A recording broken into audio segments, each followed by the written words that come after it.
Good morning. Good morning. Happy Friday. Happy Forge Friday Coffee Talk. I feel like I almost always mess that up. We've only been doing it for like 2 years. The FFCT. Yeah.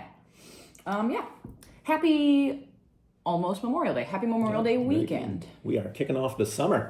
Yeah, oh my How about gosh. that? That's crazy. It's already here. Yeah. Well, I mean, in Florida, it's kind of been here for a little bit. We're getting hot. We're getting hot down here.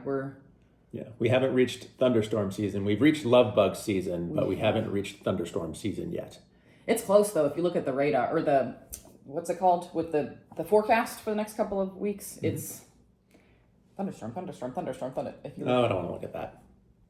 That's just how it is. Yeah. So Memorial Day weekend, we thought we would talk today about some Memorial Day travel tips from a PT perspective, right? PT performance, just kind of like longevity, all that stuff, kind of viewpoint, right? It's a long weekend. A lot of people travel for Memorial Day. A lot of road tripping, in the car a lot, maybe staying at a place that you're not normally used to staying at, or visiting family, or all the things, which is great. It's all a lot of fun. But we want to talk about ways to be able to maintain some semblance of consistency through all of that, so that you don't get back to work on Tuesday feeling like trash. Yeah. We see a lot with people come back from trips. Again, people are going on vacations now, so now they're coming back and saying, oh, well, I forgot to do my exercises for the week and a half that I was gone. Yeah. And, you end up sliding them back and losing a little bit of progress from what you're normally trying to achieve. And that can go from a PT perspective. It can go from a fitness and nutrition perspective too. So we want to try to kind of head that off and try to minimize those results as much as possible. Yeah, or backtracking results. And again, it's not like life has to always be focused on goals and progress and we have to do better all the time and all, you don't have to get so crazy with that, but you also don't want to just completely demolish all of your progress that you've made either, just in a solid weekend. So there's a lot of things that you can do to kind of like minimize that, minimum viability, right? Still have fun, still enjoy time with your friends and family, still be outside and all the things, definitely be outside.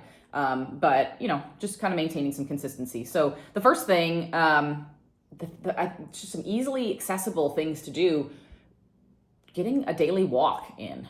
It depends on what you're doing for your activity. If you're down here and you're going to Disney, obviously you're going to get some steps on your feet, but making a point to, every morning, just go for, even if it's just a 20-minute walk, kind of get your heart rate up a little bit, get some steps on your feet, get your legs moving, get some fresh air. I think it's a great way to start your day. It's a great way to kind of wind down at the end of the day, especially if you've had like a kind of big meal at the end of the day. And especially here in Florida where it's so hot, sometimes it's a good way to get started because it's a little cooler in the morning and in the evening. You walk midday, if you walk at noon, especially if you're at Disney, you're going to be getting smoked out there. So that first time in the morning, get out there, get some fresh air, sunlight in your eyeballs first thing in the morning is always just going to make you get off your day on a good foot and get you feeling better. And it can be, you can go with your significant other, go with a friend, but also if you go by yourself, it can be a really great way to just kind of clear your head, and like kind of be in your thoughts, which sometimes is scary, but sometimes you don't want to be alone in there. But good place to just kind of do some soul searching. I don't know. Anyways, so daily walks, get some steps on your feet. It's a good place to start. If you are, I think I get to a point where a lot of times I just need to like move my muscles a little bit, like not just with walking, but like move myself through ranges of motion and things like that. So sometimes a little bit of yoga can be a great option for that, stretching and mobility, that kind of stuff. We can always do just some simple bodyweight movements. You don't have to have a ton of equipment all the time in order to get some strength training in, right?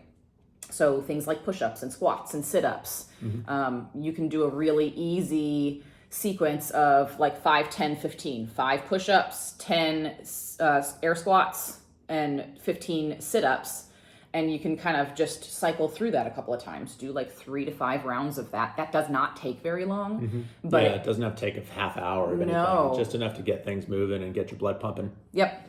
Get your muscles working, get your blood pumping through, get your heart rate up a little bit and your breathing up a little bit, but enough to like just kind of get you moving. So 3 to 5 sets of the 5, 10, 15 of those movements is plenty. Like that would get you really up and moving. You can do things like plank holds, right? Top of a push-up position, plank holds, elbows, side planks. And even like if we're talking push-ups, or a lot of people say like, well, I can't do that many push-ups, or I can't do push-ups at all. Well, you can always scale things. You can always, do it up against the wall. Countertop is always like, the more vertical you get, the easier those push-ups get. So just, you can always scale your difficulty. Or if you have trouble with squats, you can just get up and down from a chair. Right, like squat to a target or something like that. Yeah. Yeah. So there's always ways to just get some movement in. So daily walks, getting steps in, doing some sort of body weight movement, whether it's kind of like stretching mobility, a little bit of some strength training, that kind of stuff, plank holds, core work, all of that stuff is pretty accessible and pretty easy to do. And you can do that anywhere, right? Like you can do that if you're just taking a staycation and you're at home, obviously you got more stuff accessible to you maybe then, but if you're out and visiting family or friends or at a hotel or an Airbnb, you can do that from anywhere. The next thing is, so if you are taking a road trip, right, if you're traveling a lot and you're in the car for a lot this weekend, take advantage of those stops that you have to make, like to get gas, to go to the bathroom, all the things, to stretch a little bit. A little gas station stretch sesh. I definitely do this when we take road trips. Every time we have to stop for gas, I am out of the truck or the car. I'm doing some stretching for my hip flexors because we're sitting and our hip flexors are just shortened and tight the whole time. I'm doing some stretching for my chest and my shoulders, kind of up against the car, like stretching those things out. What else? Yeah. I like this hip flexor stretch where if I'm pumping gas, I open up the car door and I put my foot on the car seat that's sticking out there, and I'll kind of stretch my body up so my leg is up behind me, foot's on the seat. Yeah, facing away from the seat. Right. So that way I'm really extending that hip and getting that perfect hip flexor stretch, because like she said, things get just super jammed up when you're just sitting there for 2 or 3 hours at a time. Yeah. And especially when you're driving, your hip flexors are just active because they're always pushing on the gas and the brakes all the time. So things get stiffer a little bit, especially as you're getting older. You used to be able to drive for like all day and get out and be no problem. And now it's like, you feel like the Tin Man getting out of the car. Yeah. Just gotta move. Yeah. Motion is lotion, as they say. Speaking of that.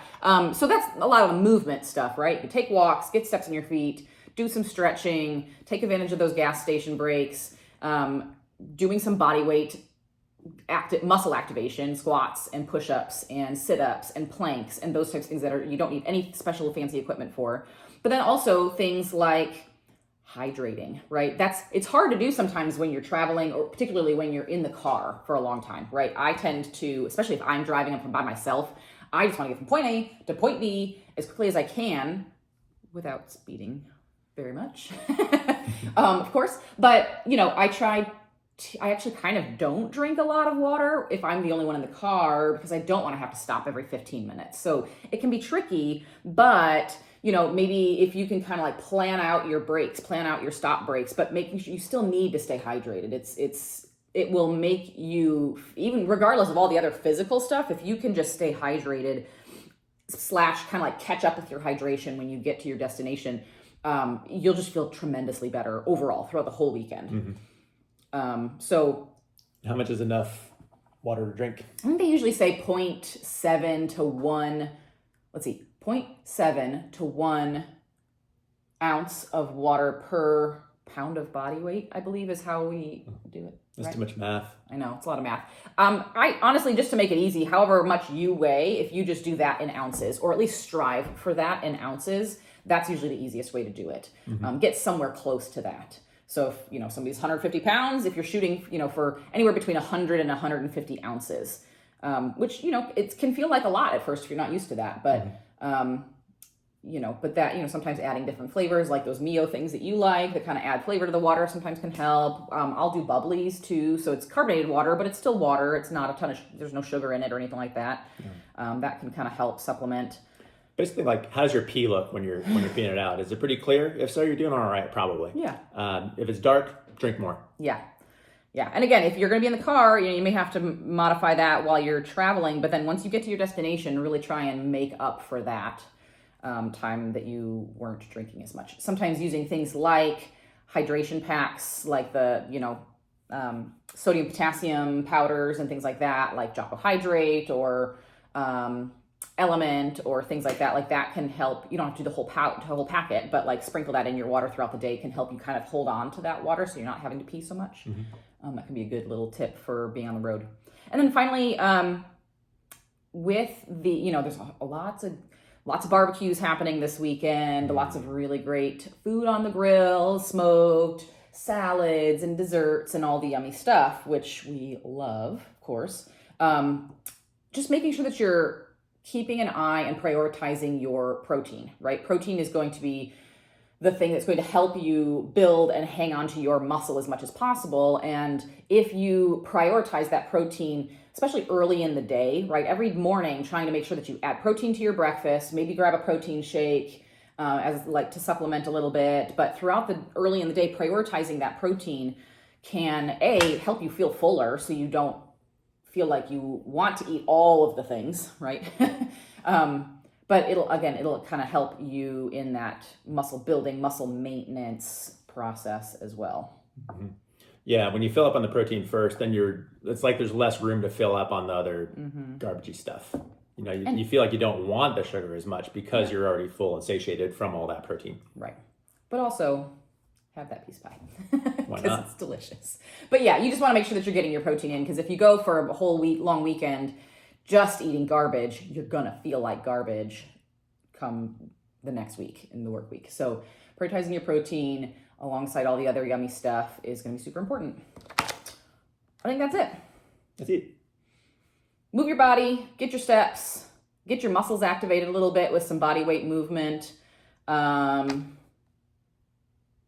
yoga, stretching, stretch in between at your gas station breaks in the car, hydrate, prioritize your protein. That's about it. That should let you coast on through this nice long weekend, still feeling pretty good by the end of it. So, what you gonna do, Murph, on Monday?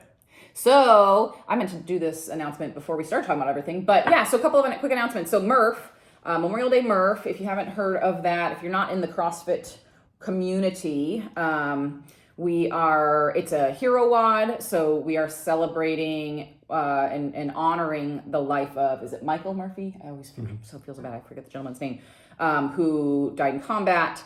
It is a pretty grueling workout if you do it as prescribed. But that's kind of the point to an extent, is to do something hard, because that's what our service members do for us every single day when they are serving our country. So that's the main point of it, is to really honor them, not necessarily that I have to do it RX or I have to do it a certain way. So feel free to modify if you are participating in Memorial Day Murph. If you don't have a gym, and you want to participate anyways, it's usually a pretty easy thing to do on your own too, if you have access to a pull-up rig. So it's running a mile, it's 100 pull-ups, 200 push-ups, and 300 air squats, empty, no weight air squats, and then another mile run. So anybody can really do that on their own. And you can even substitute the pull-ups if you want for something else, if you don't have a pull-up bar. But you can always cut it in half. So a half mile, and then do 50, 100, 150, and then another half mile. I've done that plenty of times over the years. Yeah. Or break them up. You partition things out. So you're doing, like, say, 5 pull-ups, 10 push-ups, and 15 squats, and you're doing 20 sets of that. So you're cycling through. You're not getting all smoked out on one movement for a while, and then that gives you a little bit of time to kind of space things out. Yeah. Don't feel like you got to rush and beat the clock. Just get it done. Yeah. Yeah. So if you are, with some friends, going to be out of town, but you still want to participate, you can absolutely make that happen wherever you are. Again, focusing on honoring our service members. It is Memorial Day after all. So that's the focus for this weekend. But we hope everybody has a safe weekend, a fun weekend. stay moving, stay active, be smart, all the things. Drink your water. You can drink other things too. Yeah, but also be careful with that. I think that's it. Yep. He'll be at 100. I'm going to be hanging out at North Star on Monday, doing free injury screens. So if you're part of those gyms, come check us out, say hi, and have a great weekend, y'all. Have a good one, guys. Happy Memorial Day. Happy 420 Coffee Talk. We'll catch you next week. All right.